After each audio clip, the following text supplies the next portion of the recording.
Good morning, everyone. Members of Hegeree Online. Akkam jirtu. Turtii torbee tokko booda deebinee jirra. Warri keessaan nu iyyaafachaa turtanii fi warri online irrattis nu eegaa turtan galatoomaa deebinee jirra isiniin jecha. Today we will see Unit 7 of Grade 12 History Textbook New Curriculum Africa since 1960s. Under this, we will see the road to independence and the rise of independent state in Africa. So, before going to the topic, warri channel kanaaf haaraa taatan like, subscribe gochuun hin dagatinaa jechaa. Videoon kun barattoota hedduu bira akka dhaqqabu gahee teessan bahaa isiniin jechaa. Today we will deal with the last years of colonial rule in Africa, as well the struggle for independence. Baroota colonialismii, baroota sirna bulchiinsa colonialismii gara dhumaa, as well qabsoo bilisummaaf taasifamu bal'inaan kan ilaallu ta'a nafaana bu'a. So the national liberation movement in Africa took two courses. Qabsoon bilisummaa, sochiin bilisummaa biyyaalessummaa Afrikaa keessatti bifa lama qabaata. So this kind was a violent and non-violent type. So qabsoon bilisummaaf taasifamaa ture kun bifa lama qaba. Bifa jeequmsaatii fi yookaan bifa bloody dhiiga dhangalaasuu fi non-violent akkanumatti bilisaan with referendum bilisummaa argameedha. Kanaaf bifa lameen kana qaba jechuudha. Especially in West Africa, political independence was achieved with relative ease. Inumayyuu dhiha Afrikaa keessatti qabsoon siyaasaa bilisummaa kan argameen karaa salphaa ta'ee fi with simple karaa salphaa ta'een gonfatame jechuudha. So the main possible reason for this was sababni guddaan keessaa'u dhiha Afrikaa keessatti bilisummaan bifa salphaa ta'een or with simple resistance in argameef maaliifi they had West Africa had no significant number of white settlers.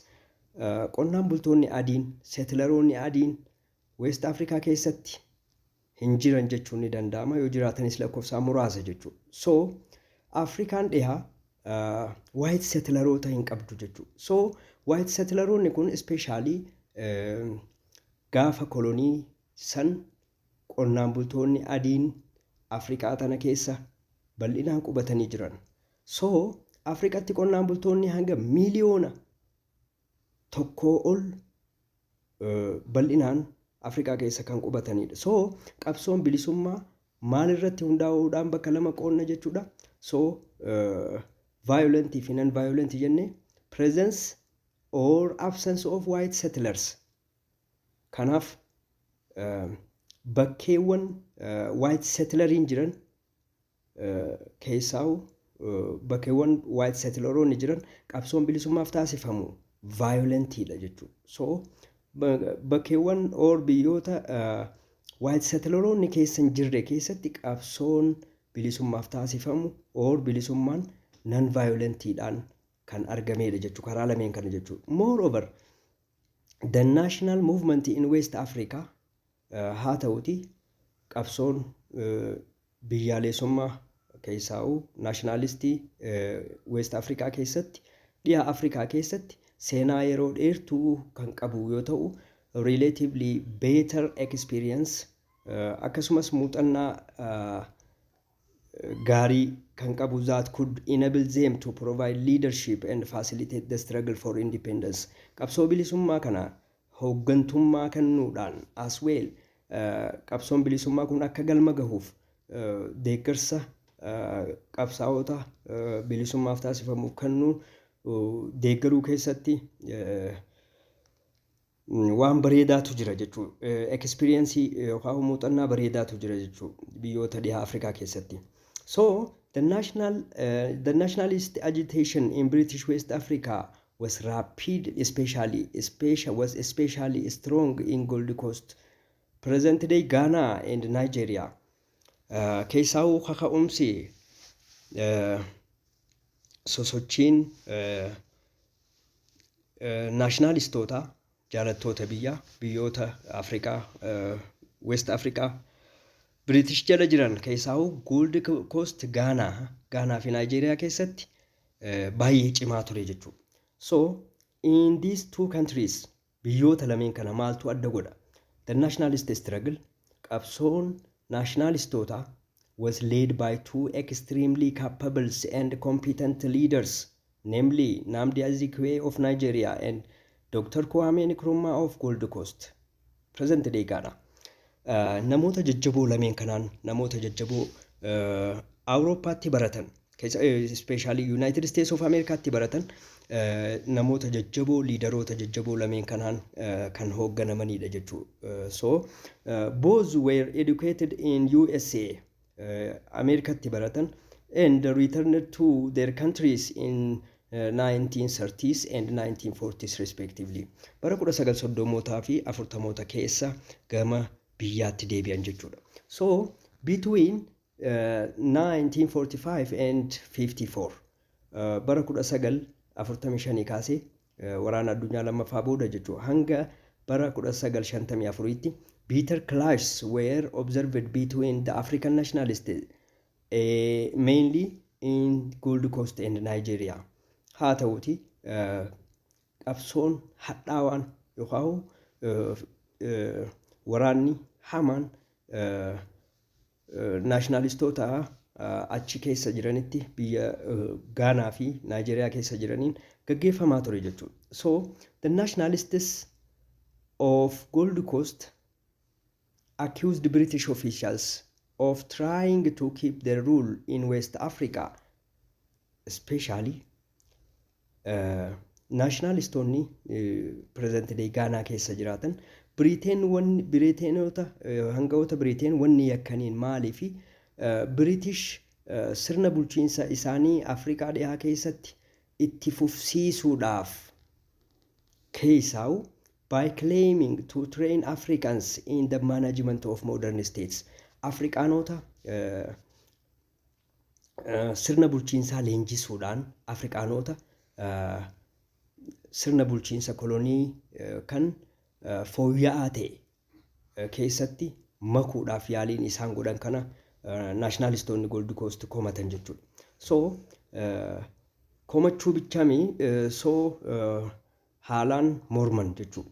As a result of the nationalist pressure in Gold Coast and Nigeria, sababa dhiibbaa nationalistoonni Gold Coast fi Nigeria keessa jiran, especially the African nations of West Africa were able to gain full political independence. Qabsoo dhiibbaa isaan taasisaniin biyyoonni Afrikaa dhiha Afrikaa keessa jiraatan qabsoo bilisummaa isaanii guutuu argachuu, bilisummaa siyaasaa guutuu gonfachuu danda'an jechuudha. So in March 1957 the Gold Coast achieved its independence. Gold Coast bara 1957 bilisummaa isii gonfatte, adopting a new name Ghana, maqaa haaraa Ghana jedhu argatte jechuudha. So Nigeria followed suit in October 1960. Haala kana haaluma wal fakkaatuun Nigeriyaan bara 1960 bilisummaa isii gonfatte, while Sierra Leone became independent in April 1961 and Gambia achieved its independence in February 1964. Haaluma wal fakkaatuun biyyi Sierra Leone bilisummaa isii bara 1960 takka wal duraa duubaan Gambiyaan ammas bilisummaa isii bara 1964 wal duraa duubaan bilisummaa isaanii gonfachuu danda'an jechuudha. So haalli kun ittuma fufuun gaa after the end of the Second World War dhuma waraana addunyaa booda France came to realize the need to grant political and civil rights to its colonial people in French West Africa. Haaluma wal fakkaatu waraana addunyaa booda mootummaan Faransaayis gaa haala kana hubachuudhaan barbaachisummaa mirga siyaasaa fi mirga siviilii ummattoota West Afrikaa keessa jiraniif kennuudhaaf dirqamte. So haala kanaan in the beginning calqaba irratti the French government were not ready to grant full independence to its colonies in Africa. Calqaba irratti mootummaan Faransaay bilisummaa siyaasaa guututti biyyoota Afrikaa kolonii Faransaay jala jiraniif kennuu hin barbaanne because it rather wanted to give colonies only rights as part of association with France itself. So maal barbaadan inumayyuu kolonii Afrikaa keessa jiraniif mirga part of association, an association with France itself. Association yookaan mootummaa Faransaay lammiileen Afrikaa mirga lammiilee Faransaay wal fakkaatan akka kennaman taasifte jechuudha in the French association. So haala kanaan accordingly France introduced reformii baafte jechuudha Faransaay in West Africa and allowed each colonies in French West Africa kolonii Faransaay West Africa keessa jiran hunda to elect territorial assembly mirga paarlaamaa naannawaa akka filatan taasisan jechuudha. So compared with the pre-war situation in the French colonies, haalli waraana addunyaa lammaffaa dura kolonii Faransaay West Africa keessa turanii wal bira qabnee ilaalle, this was a significant progress. Wantoota gaggaarii hedduu of dura akka adeeme kan namatti agarsiisudha. The situation was changed in the French West African colonies. So haalli kolonii West Africa keessa jiru ni jijjiirame jechuudha, especially gama Faransaay koloniitiin. So nevertheless the reform were not adequate. Reformiin isaan gaggeessan sun kan nama quubsuu miti, quubsaa miti jechuudha. So one of the reasons for this was that the colonies were not granted legislative powers. Wanni quubsaa hin godhinsa akka sababaatti maali? Warreen kolonii kun mirga seera baasuu, legislative power keessatti hirmaachuu kana hin arganne jechuudha. The laws of each colonies, the laws for each colonies in French West Africa were promulgated by the French ministers of colonies in Paris. Seerri kolonii kanaaf kan bahuun ministeera kolonii Faransaay Paris maadheeffateen achirraa baha jechuudha. So meanwhile radical nationalists began to demand unconditional full independence. Haala kanaan boodarra nationalistoonni maal gaafatan? Bilisummaa guutuu ammumatti yeroo sanitti akka kennituuf French gaafatan jechuudha. So haala kanaan in 1958 General Charles de Gaulle became a French president. Bara 1958tti General Charles de Gaulle prezidaantii Faransaay ta'ee yeroo shuumamu. So a new French constitution was issued in the same year. Seera haaraa Faransaayif qabatee dhufe jechuudha. Seerri haaraa inni Faransaay kun especially in the new constitution. Seera haaraa kana keessatti Charles de Gaulle intended to reform the French Union into French community.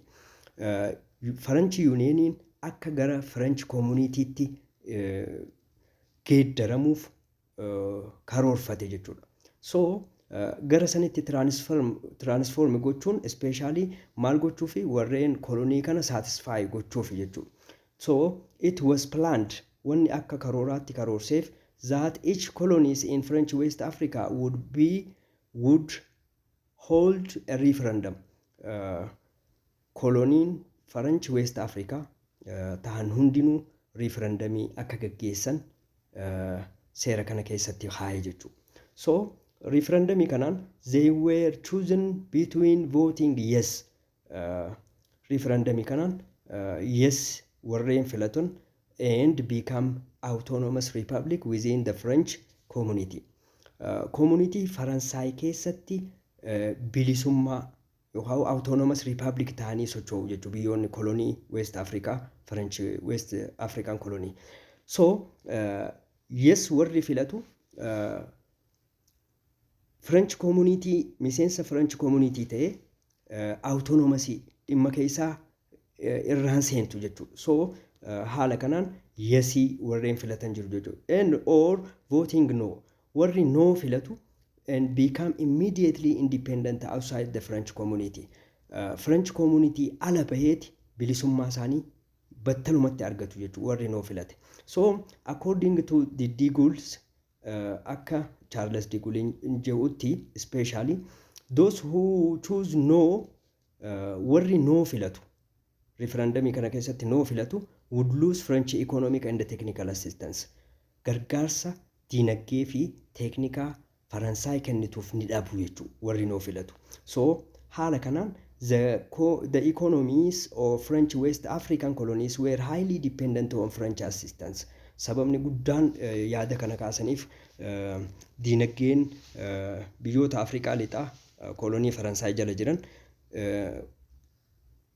gargaarsa Faransaay irratti kan hundootee fi kan hirkatteedha jechuudha. So voting no seemed dangerous to many colonies. Yoo no filattan kolonii Faransaay hedduuf balaa diinagdee hamaa qabatee dhufa waan ta'eef. So the reason because of this sababa kanaaf almost all colonies voted yes. Sababa kanaaf biyyoonni West African French colony ta'an hedduun yesii filatan jechuudha. So gargaarsa diinagdee kana dhabuu mannaa jedhan yesii filatu. Only one country Guinea voted no. Guinea qofatu no jedhee referendumii kana filate jechuudha. So Guinea became full independent in 1958. Haaluma wal fakkaatuun Guineen bara 1958 bilisummaa guutuu argatte jechuu gonfatte no filachuudhaan. So for other colonies in French West Africa kanneen hafan kanneen French colony West Africa ta'an kanneen hafan maal ta'an and become autonomous within the French community. French community keessatti bilisummaa argatanii buluu itti fufan jechuudha. Meanwhile yeroo xinnoo booda French immediately recalled all its professionals and technical assistants from Guinea. Guinea keessa warreen deeggarsaaf achi jiran especially lammiilee Faransaay Guinea keessaa baafatte jechuudha. Stopped assistance to Guinea. Deeggarsa biraa Guineef kennitu addaan kutte jechuudha. Guineen no waan filatteef jechuudha. Nevertheless, Sekou Touré, the first president of Guinea, Prezidaantiin Guinea jalqabaa Sekou Touré turned to Soviets. Gara hariiroo isaa gara Sovietitti fuula naanneeffate jechuudha. So the USSR soon responded favorably. Yerumatti battalumatti deeggarsa isaanii Guineef kennan jechuudha. Russia. So filled all the gaps that created by the French withdrawal. Gaappii qaawa Faransaayiin itti uumame san irraa cufte jechuudha USSR. So but the Soviet advance worried the French very much. Haaluma wal fakkaatuun so deeggarsi Faransaay especially itti dhiyaannaan Faransaay gara Giiniitti taasifte kan dhimma Faransaay shakkisiisuu yaaddessuu nafne jechuudha.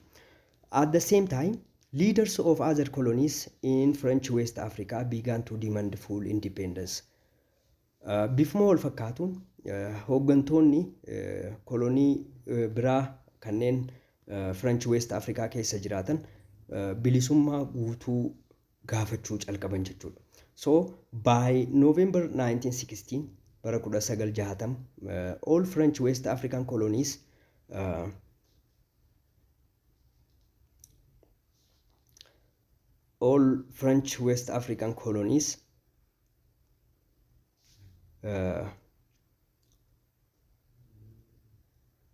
achieved full independence. Bilisummaa guutuu isaanii bara 1960 biyyoonni kolonii Faransaay dhiha Afrikaa keessa jiraatan bilisummaa isaanii bara 1960 argatan jechuudha. Except for Guinea, Guinea malee all of them maintained their close ties with France.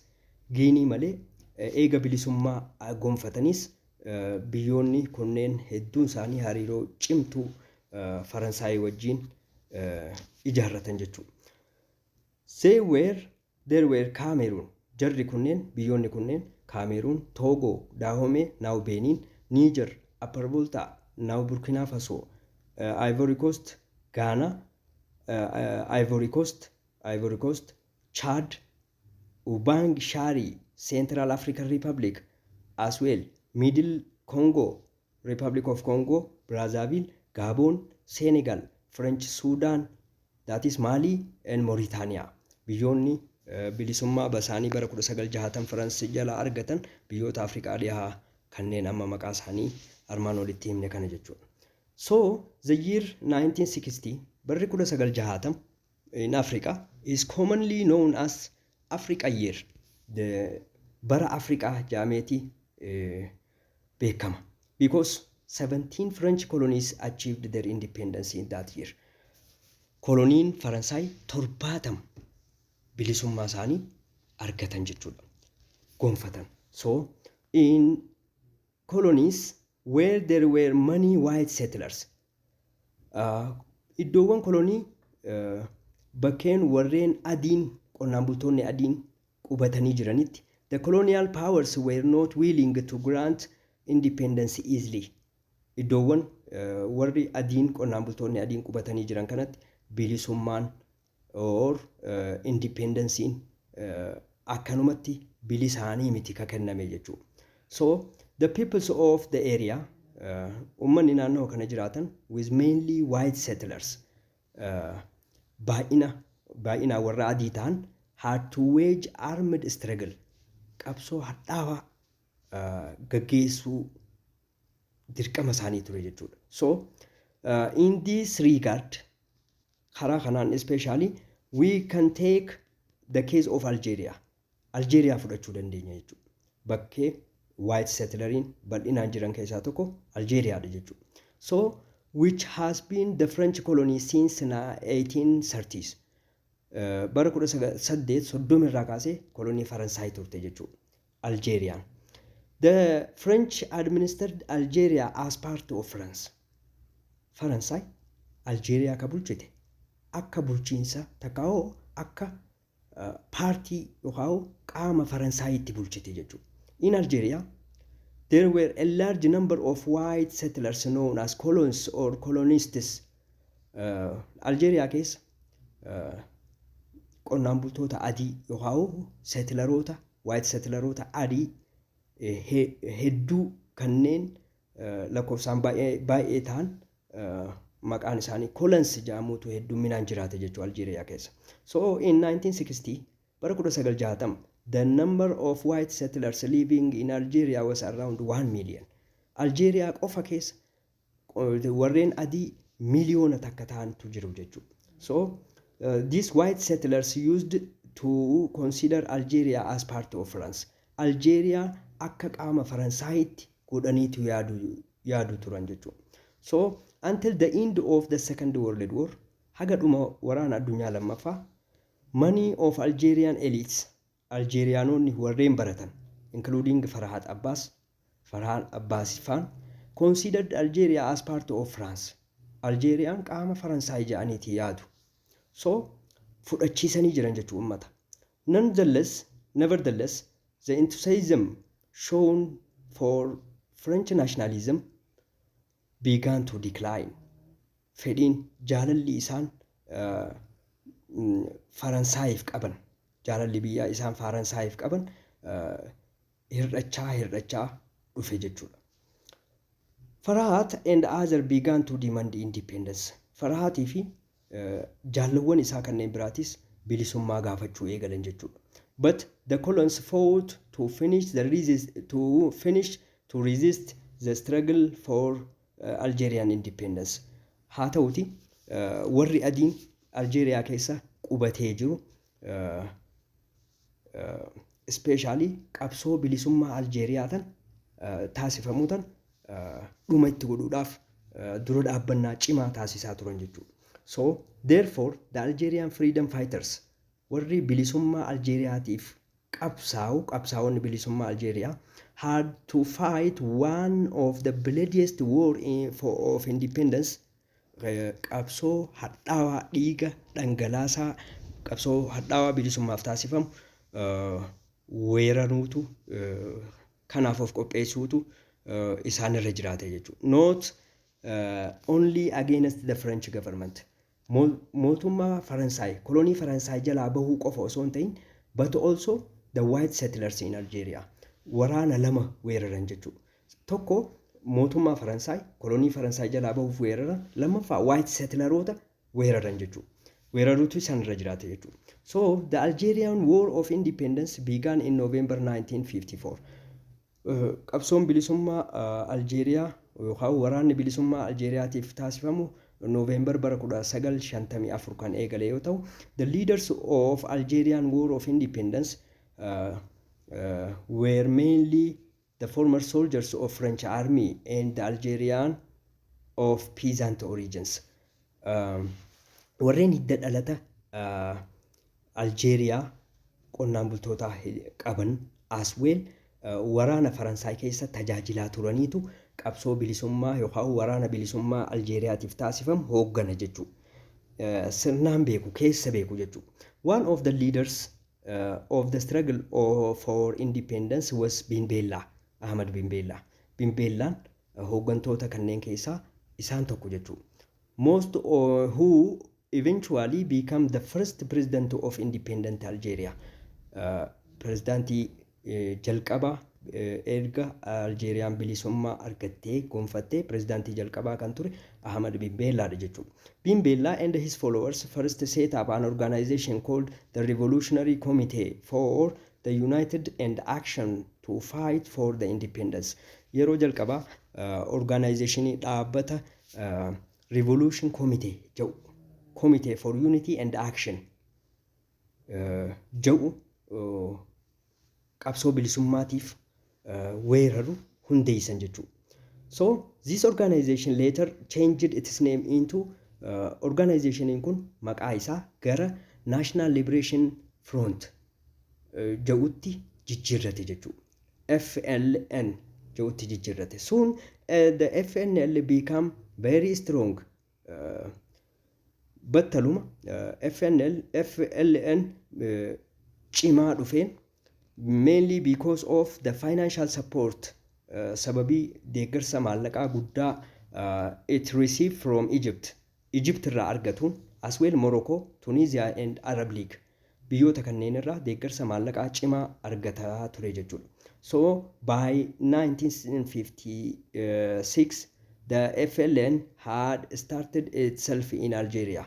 Haala kanaan bara 1956 addii bilisummaa biyyaalessaa kun Algeeriyaa keessatti of ijaare jechuudha. With highly organized and structured fighting forces. Humna waraana isaa cimsuudhaan as well as sadarkeessuudhaan Algeeriyaa keessatti hundeeffame jechuudha. So the Algerian War of Independence had a big political impact on France. Siyaasa Faransaay irratti waraanni bilisummaa Aljeeriyaatiif taasifamu dhiibbaa siyaasaa guddaa geessise jechuudha. The downfall of French Fourth Republic, kufaatii Ripablika Afraffaa Faransaay especially was apparently related to the prolonged war in Algeria. Sababa waraana Algeeriyaa keessatti waraana bilisummaa Aljeeriyaatiif taasifamu kan yeroon dheerate kana keessaa sababa guddaa ta'e jechuudha. So kufaatii isaaniitiif jechuudha. So the crisis brought General Charles de Gaulle, who had lost office earlier. Inuma sababa jeequmsa kanaan pirezidaantiin Faransaay Charles de Gaulleen aangoo isaa durarra inumayyuu aangoo isaa gadhiise jechuudha. Aangoo dhabee jechuudha. Back to power in May 1984 gara aangootti caamsaa bara 1958 gara aangootti deebi'e jechuudha. So in 1959 Charles de Gaulle offered the Algerians 3 alternatives. Algeeriyaanotaaf filannaa sadii dhiyeesse jechuudha Charles de Gaulleen. Namely isaan kana keessaa akka fakkeenyaatti integration with France. Faransaay wajjin integrate ta'uu, absolute independence, bilisummaa guutuu argachuu, as well independence in the cooperation with France. Deeggarsa Faransaayii bilisummaa argachuu kan jedhu filannoo sadeen kun dhiyaate jechuudha. So the FLN officially declared that it was in favor of absolute independence. Addi bilisummaa biyyaalessaa Aljeeriyaa kun bilisummaa guutuu filate jechuudha. The white settlers in Algeria. Qonnaan bultoonni adiin, settleroonni adiin keessaa Algeeriyaa keessa jiraatan were against this decision by the FLN. Decision murtoo addi bilisa baasaa biyyaalessaa fudhate kana hin jaalanne ni morman jechuudha. Qonnaan bultoonni adiin, settleroonni adiin kun jechuudha. Especially in 1960 bara 1960 the colons and some French generals attempted to overthrow Charles de Gaulle. Inumayyuu bara 1960 warri adiin kun especially generaalonni Faransaay muraasni Charles de Gaulle kan carraa sadeen kana bilisummaa Aljeeriyaatiif al duree kaa'e kan aangoo irraa fonqolchuuf yaalii taasisaa turan jechuudha. There in France, Faransaayitti jechuudha. So waan inni dhiheesseef kana waan hin jaalatiniif. In both Algeria and France, Algeria fi Faransaay keessattis they established terrorist organization known as Secret Army. Waraana dhoksaa ijaarratan Algeria fi Faransaay keessattis white settleroonni, which targeted all those who supported the independence of Algeria. Keessaa'u warreen deeggarsa bilisummaa Aljeeriyaatiif qabsaa'aniif warreen deeggaran hunda adamsuudhaaf jechuudha. Finally, the French government decided to begin negotiation with the FLN. Mootummaan Faransaay dhumarratti mariidhaaf keessaa'u adda bilisa baasaa biyyaalessa Aljeeriyaati wajjin wajji haasa'uuf negotiationii dhaaf gatta'an jechuudha. So negotiationiif yeroo murteessan kana accordingly on March 18, 1962 bara 1962tti French and the FNL concluded Ivan agreement. Waliigaltee Ivan jedhu ta'an jechuudha. Which brought an end to Algerian War of Independence. Waraana bilisummaa Aljeeriyaatiif taasifamu waliigaltee tanaan xumurame jechuudha. On July 1, 1962, Algeria became independent state. Bara 1962 Aljeeriyaan bilisummaa isii goonfatte jechuudha. Pirezidaantiin jalqabaa Ahmed bin Bellaa ta'e jechuudha. So